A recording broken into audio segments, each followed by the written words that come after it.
Vestgrønn har hatt prosjekt for Fjord1 med ombygging av 3 ferger. Hovedoppgaven har vært å bygge om fra gass til hybriddrift med batteri. I tillegg til andre mindre justeringer som blant annet oppfyller krav til universell utforming. En av de største utfordringene med ombyggingsprosjekt som det her er at du har eksisterende system som skal passe sammen med det nye.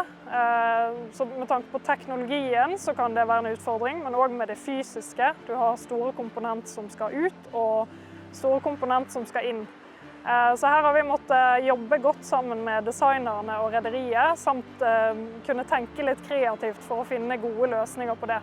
Gode fasiliteter og generell kompetanse på skipsombygging tror jeg var utslagsgivende for at vi fikk denne kontrakten.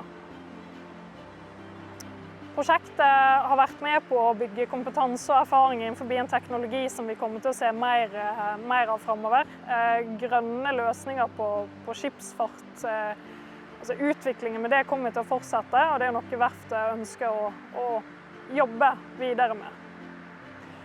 Det har vært et utrolig interessant prosjekt å være med på, og gjennom at vi har klart å ha et godt samarbeid med designerne, rederiet og ikke minst under leverandørene våre, har vi endt opp med 3 flotte, velfungerende ferger. Så sluttresultatet er vi veldig fornøyd med.